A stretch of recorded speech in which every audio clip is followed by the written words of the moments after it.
চাচু করে দি, দেখি তো দেখি তো। বলার আগে অনেকেই ভাববে শুনে নিয়ে যে এই মা ভালো হবে না মনে হয় খেতে, কিন্তু সত্যি বলতে এত লোভনীয় এত সুন্দর খেতে লাগে যে কি বলবো। তার আগে এখানে বাবুকে কিন্তু আমি তৈরি করে দিয়েছি, করিয়ে দিচ্ছি, তারপর ওকে ফ্রেশ করে নিই, আমি যাবো ফ্রেশ হতে। দেখে শুনে আমার ও ঠাকুমা করছে দেখো, জানলা দেখে না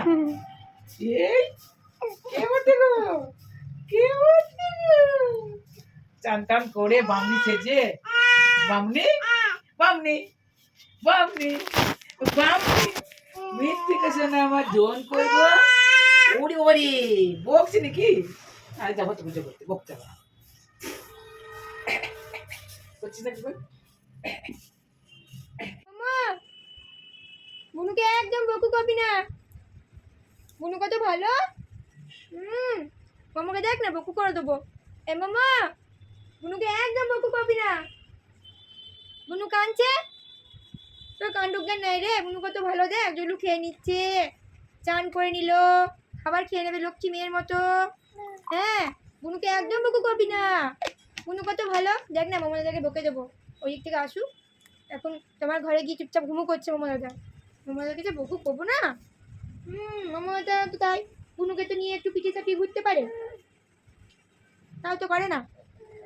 হ্যাঁ গো, না না না, এই তোমার লক্ষ্মী মা যে তো সামান্য একটু পাখির খাওয়া খাবে ভাত, তার আগে সামান্য একটু করে ওকে জল খাইয়ে দিচ্ছি। আমার খেতি মাটা খেয়ে নিচ্ছে, দেখি তো।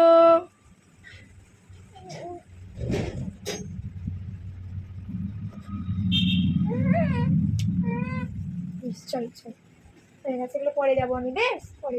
হরে কৃষ্ণ কৃষ্ণ কৃষ্ণ হরে হরে, হরে রাম রাম রাম হরে হরে, রাধা রাধা গুরু গুরু গুরু গুরু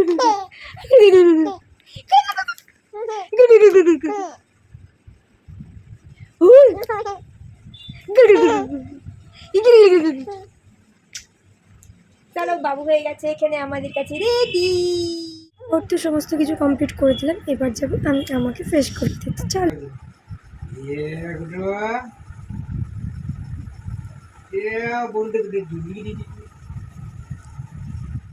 সত্যি খেতে এতটাই টেস্টি, তোমার বাড়িতে ট্রাই করে দেখো। এটা হচ্ছে গোলা পরোটা, গোলা আলুর পরোটা, কোনো বেলাবেলির ঝামেলা নাই। জাস্ট যেরকম করে আলুর পরোটা করা হয় সেই মিশ্রণগুলোকে একসঙ্গে মিক্স করার পর যে কোনো ফ্রাই প্যানে বা তাওয়াতে দিয়ে ওই ব্যাটারটাকে ছিলার মতন করে ভালো করে কিন্তু ভেজে নিতে হবে। আলুর পরোটাতে যে যে আর কি মিশ্রণগুলো লাগে সেই সেম মিশ্রণগুলোই কিন্তু দেওয়া হয়েছিল, শুধুমাত্র বেলাবেলি ঝামেলা করা হয়নি।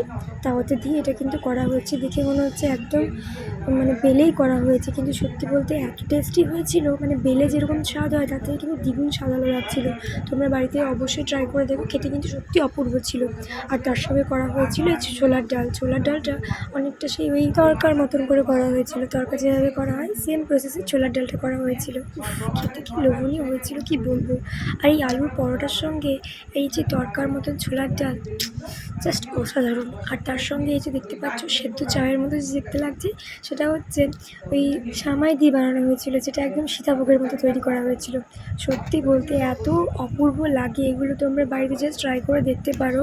আমি এই ফুল রেসিপিটা আপাতত তুলিনি, সেই জন্য আমি তোমাদের দিতে পারলাম না, কিন্তু এত সুন্দর রান্না আর কম সময়ের মধ্যে জাস্ট অসাধারণ। একদম টাটকা বানানো, এত গরম এত মুচমুচে ছিল, বাবারই মানে সেই জিভ পড়ে যাচ্ছিলো আর কি। আমি স্পেশালি গরম খেতে না ভীষণ ভালোবাসি, যদিও বা খুব উজ্জ্বলন্ত গরম খাওয়াটা একদমই উচিত নয়, কিন্তু তাও আমি গরম খেতে খুবই ভালোবাসি। তো চলো চটপট খেয়া শেষ করে ফেলি। সত্যি কথা বলতে এত শান্তিপূর্বক কিন্তু কখনোই এরকমভাবে খাওয়া হয়ে ওঠে না। কিন্তু কিন্তু কিন্তু কিন্তু যদি আমার বর বাড়িতে থাকে তাহলে তো আমার কোনো চিন্তাই থাকে না, যে কোনো কাজ হোক বা খাওয়া দাওয়া সব কিছুই আমি চোখ বন্ধ করে নিশ্চিন্তে ধীরে সুস্থে করতে পারি। এই যেমনটা খাচ্ছি, কি দারুণ লাগছে।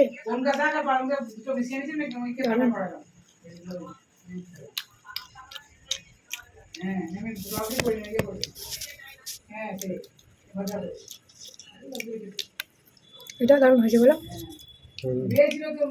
বেশি কিছু থাকুক বা না থাকুক, আর খুব বেশি কিছু থাকার দরকারও নেই। যেটা সব থেকে বেশি কিছু বলতে, জীবনের সব থেকে বড় সম্পদ যেটা পেয়েছি সেটা হচ্ছে ঈশ্বরের কৃপা। আমার এত ভালো একটা সাপোর্টিভ হাজবেন্ড, এক বিশাল শান্তি। খেয়ে নেন, আমি খেয়ে নেবো।